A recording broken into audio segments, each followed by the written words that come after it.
Chapter 1. Static in the Wind. The wind had teeth that morning.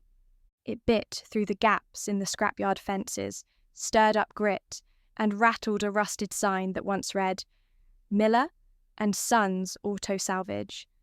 Now just groaning like an old ghost. Lyric perched on the edge of a crooked transmission tower, wings tucked close to her back, eyes scanning the horizon.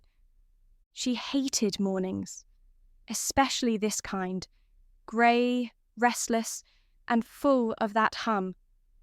There it was again, faint but steady, like a distant dial tone buried beneath the wind. She tilted her head and closed her eyes. Hum, click, hum, click. No one else seemed to hear it. Down below, the others were already busy. Moss was weaving copper wire into a hammock. Juno was arguing with a squirrel again. Typical. The scrapyard had become their little sanctuary, forgotten by humans, blessedly ignored by the Fey courts. Just piles of junk, hollow vans, old tech, and wild weeds. But something had changed. The wind didn't feel random anymore. It felt programmed. Lyric dropped lightly from the tower, her wings flicked open at the last second, softening her landing. She kicked up dust as she walked, boots clinking with bits of scavenged metal charms. Do you hear that? She asked. Moss looked up. Hear what? The hum. He blinked, paused, then shrugged. Might be your glitchlight acting up again. Lyric frowned. It's not that. It's coming from under the north piles. Moss shook his head. That's just old ground. Nothing but engine blocks and rat nests. But Lyric wasn't convinced. She made her way past a wall of half-buried washing machines, climbed over a gutted Mini Cooper, paused at the northern edge of the yard. The wind felt colder here, charged. She knelt down, brushing aside dead leaves and metal flakes. The hum grew louder. It was coming from the earth itself. She dug with her hands, slowly at first, then faster. The soil wasn't natural, it was soft, like it had been placed there recently. And beneath it, she hit something hard. A smooth, flat surface, metallic. Glyphs shimmered faintly along the edges. Not Fey runes, not human carvings. Something else, something older.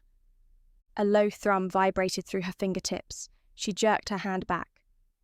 What the hell? She looked over her shoulder. No one had followed. That night, the wind returned. Stronger, colder. She couldn't sleep. The hum had embedded itself in her thoughts like a splinter. She snuck back to the north pile under a sliver moon. This time she brought tools. A screwdriver, a flashlight, and a half-broken data reader she'd hot-wired to her glitchlight. The metal door, if that's what it was, now pulsed faintly with dull blue light. Not like magic, more like tech. She ran the data reader over the glyphs. It fizzed, sparked, shut off. Okay, not human compatible. Noted. Then, as if triggered by her sarcasm, the center of the panel clicked. A tiny sliver opened, just enough to show a narrow groove filled with something glowing softly inside. Blue and gold, like a flame trapped in a circuit. She reached toward it. The wind screamed. A flash of light burst from the groove, knocked her backward into a pile of rusted barrels. She hit hard. The world spun. When she sat up, groaning, the panel had closed again. But the hum was gone. The next morning, she told no one. She just sat by the tower, arms crossed, staring at the north pile while everyone else went about their day. Her glitchlight flickered at her fingertips, a pale thread of static dancing across her skin. All right. She whispered. If you won't tell me what you are, I'll make you talk. The next few days were quiet. Too quiet. Then the sky cracked. Not literally, but that's what it felt like. Around 3:17 p.m., a sonic boom split the sky. Birds scattered, clouds tore like cloth. Something huge roared through the sky and crashed into the hills near the old radio tower outside town. Lyric stood on the scrapyard's edge, mouth open. A flaming trail marked the impact. Not a meteor. Definitely not normal. Juno came running, panting. Did you see that? It's all over the net. Government black vans already heading that way. Lyric's wings fluttered with adrenaline. I'm going. Are you mad? That's military-grade lockdown up there. I don't care. She was already packing. By dusk, she'd made it halfway up the slope. Drones buzzed above, scanning. The air was thick with burnt ozone and static. She crouched behind a boulder, peering at the crash site. A sleek pod, silver, scorched, humming faintly, sat buried in the earth. Around it, men in hazmat suits were setting up a perimeter. Her glitch light pulsed. It surged again, brighter this time, and brushed against the closest drone.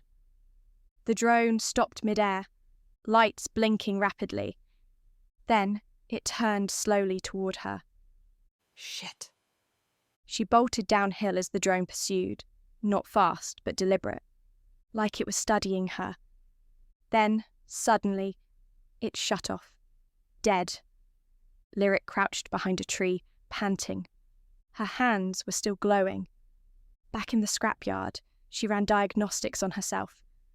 Well, as best as one can when you're part biological, part elemental, and part unknown.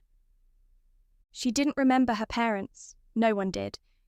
She'd just appeared one day, wrapped in copper wire, with glitch light already humming beneath her skin. Maybe I'm not just Pixie, she muttered. The old logbooks never mentioned powers like hers. That night, she returned to the north pile. The panel was still closed, but this time, she came prepared. She focused her glitch light into her palm. The glyphs responded. The panel opened with a quiet hiss. Inside, a stairwell. Narrow, rusted, leading down into darkness. A single phrase was etched above it in glowing script. The spark remembers. She took a deep breath and stepped inside. Far away, in a sealed research lab deep under London, a technician flipped through recovered footage from the crash site. Frame 189 caught her eye. A flash of wings. A blue glow.